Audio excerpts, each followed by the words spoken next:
ദിനമില്ലാതെ പോയത്? അതിലെന്തേ അത് ഉൾപ്പെടാതെ പോയത്? അത് ഗൗരവമായി ആലോചിക്കണം. ഇത് സുന്നി വോയിസ് എന്ന് പറയുന്ന സുന്നികളുടെ ഏറ്റവും ആധികാരിക വോയിസാണ്. മൗലിദ് പണ്ഡിത നിലപാടുകൾ ഇത് 2000 ജൂലൈയിൽ എഴുതിയിട്ടുള്ളതാണ്, 16-ാം തീയതി. അടിസ്തോക്കു ഇബ്നു ഹജർ എന്നിവരോട് ചോദിക്കാൻ ഒരാൾ മൗലിദ് ആഘോഷത്തെ പറ്റി ഇബ്നു ഹജർ എന്നിവരോട് ചോദിക്കുകയുണ്ടായി. ഇബ്നു ഹജർ മറുപടി പറഞ്ഞു, അടിസ്ഥാനപരമായി മൗലിദ് ബിദ്അത്താണ്. എന്താണ്? അടിസ്ഥാനപരമായി മൗലിദ് ബിദ്അത്താണ്. മൗലിദ് ബിദ്അത്താണ്. ബിദ്അത്തോ വകുല്ലു ബിദ്അത്തിൻ ളലാല വകുല്ലു ളലാലത്തിൻ ഫിന്നാർ. അടിസ്ഥാനപരമായി നബിദിനം ബിദ്അത്താണ്. ബിദ്അത്ത് അടിസ്ഥാനപരമായി നരകത്തിലേക്കാണ്. അപ്പൊ ഏത് വഴി സ്വീകരിക്കണം? അടിസ്ഥാനപരമായി ബിദ്അത്തായ നബിദിനം സ്വീകരിക്കുക വഴി വകുല്ലു ബിദ്അത്തിൻ ളലാല വകുല്ലു ളലാലത്തിൻ ഫിന്നാർ അല്ലേ? ആ പുഴ ഒഴുകി ചെല്ലുന്നത് അറബിക്കടലിലാണ്, ആ ബിദ്അത്ത് ഒഴുകി ചെല്ലുന്നത് നരകാഗ്നിയിലാണ്. മനസ്സിലായോ? മനസ്സിലാവുന്നുണ്ടോ? നബിദിനം എന്ന ബിദ്അത്ത് ഒഴുകിച്ചെല്ലുന്നത് നരകത്തിലേക്കാണ്. നബിയെ അങ്ങയോടുള്ള സ്നേഹമായിരുന്നു, പറഞ്ഞിട്ട് കാര്യമില്ല. അപ്പൊ റസൂല് ചോദിക്കും, എന്റെ അബൂബക്കർ എന്നെ സ്നേഹിച്ചിട്ടില്ലേ? എന്റെ ഉമർ എന്നെ സ്നേഹിച്ചിട്ടില്ലായിരുന്നോ? എന്റെ അബൂബക്കറും എന്റെ ഉമറും എന്റെ ഉസ്മാനും എന്റെ അലിയും എന്റെ അബൂ തല്ലത്തിൽ അൻസാരിയും സുബൈർ ബിൻ അബ്ദുള്ളയും അബ്ദുല്ലാഹി ബിൻ ഉമറും ജഅഫർ ബിൻ അബീ ത്വാലിബും അലി ബിൻ അബീ ത്വാലിബും എന്നെ സ്നേഹിച്ചിട്ടില്ല എന്നാണ് നിങ്ങൾ പറയുന്നത്? അവരാരും ജന്മദിനം കൊണ്ടാടിയിട്ടില്ല എങ്കിൽ അവരെന്നെ സ്നേഹിച്ചിട്ടില്ല എന്നാണ് നിങ്ങൾ പറയുന്നത്? അവിടെ ചോദ്യമുണ്ട്, മദ്സറയിൽ ചോദ്യമുണ്ട്. ഇനി കേട്ടോളേ, ഇതിൽ പറയണ്ടോ, 3 നൂറ്റാണ്ടിലെ മഹത്തുക്കളായ മുസ്ലിങ്ങളിൽ നിന്ന് കൈമാറി വന്ന ആചാരമല്ല ഇത്. ഏത്? നബിദിനം എന്നത് മഹത്തുക്കളായ മുസ്ലിങ്ങളിൽ നിന്ന് കൈമാറി വന്ന ആചാരമല്ല. ഇത് നടത്തുന്ന ആളുകളുടെ ഏറ്റവും ലേറ്റസ്റ്റ് പ്രസിദ്ധീകരണങ്ങളിലുള്ളതാണ്. എന്നാൽ 2007 ഏപ്രിലിൽ ബഹുമാന്യനായ കാന്തപുരം തിരുവനന്തപുരത്ത് വന്നു. കഴിഞ്ഞ വർഷം അന്ന് അദ്ദേഹം വന്ന പത്രത്തിലെ കട്ടിങ്ങായത്. 2007 തിരുവനന്തപുരത്ത് വന്ന് നഷ്ടപ്പെടാതിരിക്കാൻ ഒരു ചട്ടയുടെ മുകളിൽ ഒട്ടിച്ചു വരുന്ന പത്രമാണല്ലോ, പലയിടത്തും ഉദ്ധരിക്കുമ്പോൾ കീറിപ്പോ. അതുകൊണ്ട് ഡേറ്റ് പറയാം, ഇപ്പൊ തന്നെ പോയി പരിശോധിക്കാം.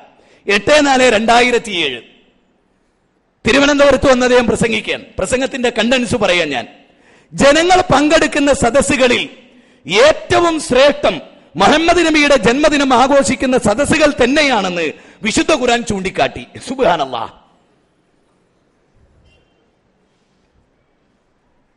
രണ്ട് പ്രസിദ്ധീകരണങ്ങളിലൂടെ പറയാ എന്ത്? റസൂലുള്ളാഹി സ്വല്ലല്ലാഹി അലൈഹി വസല്ലം ചെയ്തിട്ടില്ല ജന്മദിനം. ഒരു മഹാന്റെയോ ഒരു വലിയന്റെയോ ജന്മദിനം അവരാരും കൊണ്ടാടിയിട്ടില്ല. ഉത്തമ തലമുറയിലെ മുസ്ലിങ്ങൾക്ക് ആർക്കും ഇത് പരിചയമല്ല. എന്നിട്ട് അതേ മനുഷ്യൻ പറയാണെന്ത്?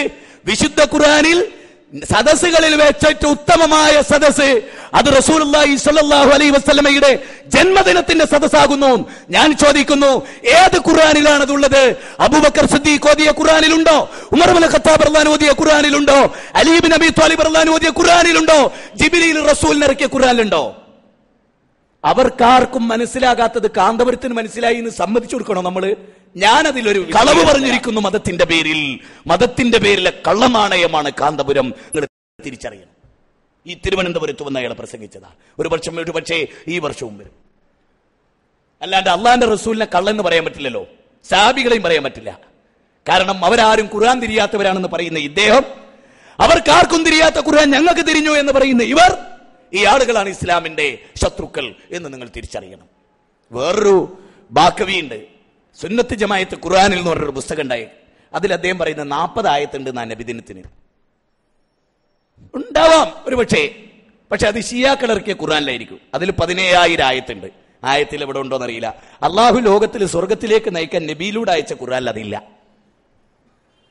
അപ്പൊ എത്രത്തോളം പിഴച്ച വാദങ്ങളിലാണ് ഒരു ബിദ്അത്ത് സ്ഥാപിക്കാൻ ഈ സമുദായം നിങ്ങൾ മനസ്സിലാക്കണോ? ഇനി എനിക്കിതിലൊക്കെ ആശ്ചര്യം എന്താണെന്നറിയോ? ഈ തോന്നിയാസെ പറ്റി പറഞ്ഞപ്പോഴാണല്ലോ അപ്പൊ ഞാനിതൊക്കെ പറഞ്ഞു. പക്ഷെ നിങ്ങൾക്ക് ദേഷ്യം ഇത് പറഞ്ഞോളോടായിരിക്കില്ല, എന്നോടായിരിക്കും. അല്ല, നീ മത്സര നിശ്ചയിച്ചിട്ടില്ലായിരുന്നെങ്കിൽ വല്ലാത്തൊരു ലോകാകയായിരുന്നത്. ഏത് ഈ തോന്നിയാസം പറഞ്ഞു എന്ന് ഞാൻ നിങ്ങൾക്ക് പറഞ്ഞു തന്നപ്പോ ആ പറഞ്ഞു തന്ന എന്നോട് ദേഷ്യോ? ഈ പറഞ്ഞോലോടോ നിങ്ങൾക്കൊന്നുമില്ല. വല്ലാത്തൊരു പുതുമന്നെയാട്ടോ ഇന്നത്തെ ലോകം. എനിക്ക് അത്ഭുതം തോന്നിയിട്ടുണ്ട്.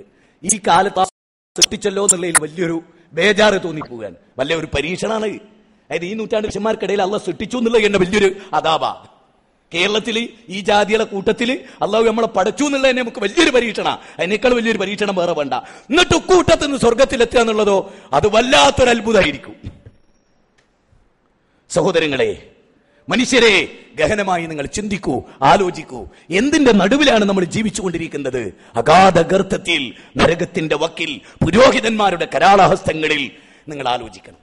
അതുകൊണ്ട് വിശുദ്ധ ഖുർആൻ നമ്മോട് നെഞ്ചു ചേർത്ത് പറയുന്ന കാര്യങ്ങൾ, യാ അയ്യുഹല്ലദീന ആമനൂ അത്തിയുല്ലാഹ വഅതിഉർ റസൂല വലാ തുബ്തിലൂ അഅമാലക്കും.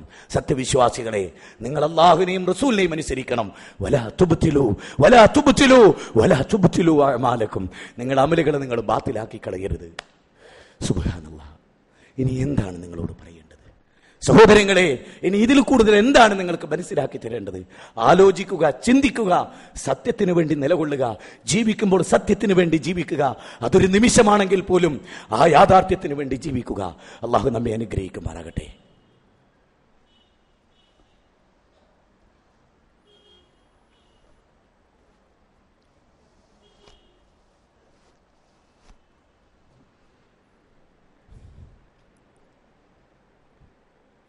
അൽഹംദുലില്ലാഹി റബ്ബിൽ ആലമീൻ വസ്സലാത്തു വസ്സലാമു അലാ റസൂലിഹിൽ അമീൻ വഅലാ ആലിഹി വസ്സഹ്ബിഹി അജ്മഈൻ. അമ്മാ ബഅദ്. ഇത്തഖുല്ലാഹ ഇബാദല്ലാഹ്. ഉസീകും വഇയ്യായ സാനിയം ബിതഖ്വല്ലാഹ്. യാ അയ്യുഹല്ലദീന ആമനു തഖുല്ലാഹ ഹഖ്ഖ തുഖാതിഹി വലാ തമൂതുന്ന ഇല്ലാ വഅൻതും മുസ്ലിമൂൻ. യാ അയ്യുഹല്ലദീന ആമനു തഖുല്ലാഹ ഹഖ്ഖ തുഖാതിഹി വലാ തമൂതുന്ന ഇല്ലാ വഅൻതും മുസ്ലിമൂൻ. ഒരിക്കൽ കൂടി അള്ളാഹുവിൻ്റെ നിയമങ്ങളും നിർദ്ദേശങ്ങളും പാലിച്ചുകൊണ്ട് ജീവിക്കാൻ എല്ലാവരോടും ഓർമ്മപ്പെടുത്തുകയാണ്.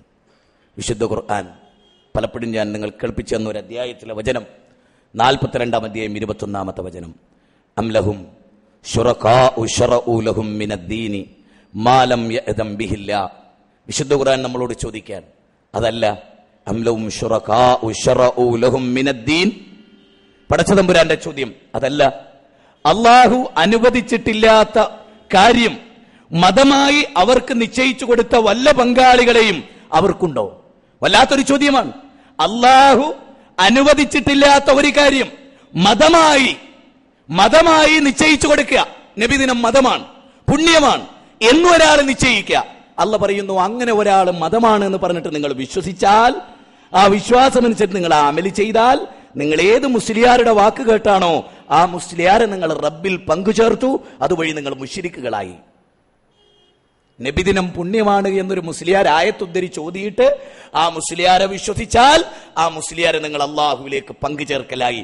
കാരണം മതനിയമം ഉണ്ടാക്കാനുള്ള അള്ളാഹുവിന്റെ അവകാശത്തിൽ നിങ്ങൾ പങ്കുചേർത്തു. നിങ്ങളൊരു പുതിയ മതം കൊണ്ടുവന്നു. എന്നിട്ട് പടച്ചോൻ പറയാട്ടോ, റബ്ബ് പറയാൻ, നിർണായകമായ വിധിയെ പറ്റിയുള്ള കൽപ്പന നിലവിലില്ലായിരുന്നുവെങ്കിൽ അപ്പ തന്നെ ഞാൻ അവരെ പിടിച്ചു സൃഷ്ടിക്കുമായിരുന്നു എന്ന് പറഞ്ഞാൽ ഈ മുഹമ്മദ് ബാക്കബീനെ അപ്പ തന്നെ ഭൂമിയിൽ നിന്ന് അള്ളാഹു അപ്രത്യക്ഷാക്കിയിരുന്നു. മനസ്സിലായോ? പടച്ചോൻ പറയാ, ഖുർആനിൽ റബ്ബ് പറയാ. ഖുർആനിൽ പേരെടുത്ത് പറയാത്ത എന്താ, ഈ ജാതി കുറെ ഉണ്ടാവുമല്ലോ. ഇപ്പൊ എല്ലാത്തിന്റെ കൂടി പേര് പറഞ്ഞാൽ 114 അധ്യായം മതിയാവൂല. അല്ലെ അള്ളാഹു അബൂലബിന്റെ പേര് പറഞ്ഞ പോലെ ഈ ജാതിന്റെ പേരും പറയായിരുന്നു. ലോകാവസാനം വരെ ഈ കോലത്തിലുള്ള കുറെ എണ്ണം വരാണ്ടല്ലോ. ആയിട്ടുള്ള പേര് പറഞ്ഞ ഖുർആനിൽ സ്ഥലം പോരാണ്ടാവും. അതുകൊണ്ട് അത് പറയാതിരുന്നത്. പക്ഷെ ഈ ആയത്ത് വളരെ വിറ്റ. ഏത് ഒരായത്ത് ധരിച്ചിട്ടാണ് ഇത് ദീനിൽ പുണ്യാണെന്ന് സ്ഥാപിക്കുന്നത്. അല്ല സ്ഥാപിക്കാത്തൊരു കാര്യം, അല്ല പറയാത്തൊരു കാര്യം മതമായി നിശ്ചയിച്ചവർ. അങ്ങനെ നിങ്ങൾ സ്ത്രീക്ക് പള്ളിപ്രവേശനം ഹറാമാണ് എന്നൊരു മുസ്ലിയാർ പറഞ്ഞ് വിശ്വസിച്ചാൽ നീ ശിർക്ക് ചെയ്തു എന്നാ പറയുന്നത്. ആ മുസ്ലിയാരെ നീ അള്ളാഹുവിലേക്ക് പങ്കുചേർത്തു. മുസ്ലിയാർക്ക് ഒരു കാര്യം ഹറാമാക്കാനുള്ള അവകാശമുണ്ട്, നീ പങ്കുവെച്ചു കൊടുത്തു. ഇത്തഖദു അഹ്ബാറഹും വറുഹ്ബാനഹും അർബാബൻ മിൻ ദൂനില്ലാ. വിശുദ്ധ ഖുർആൻ പറയാൻ 9-ാം അധ്യായം സൂറത്ത് തൗബ 31-ാമത്തെ വചന. ആയത്തിന്റെ വിശദീകരണം കാണാം. ഒരു പണ്ഡിതൻ ഹലാല എന്ന് പറഞ്ഞാൽ അത് ഹലാലായി വിശ്വസിക്കുക, അള്ളാഹ് ഹലാലാക്കിയ പോലെ.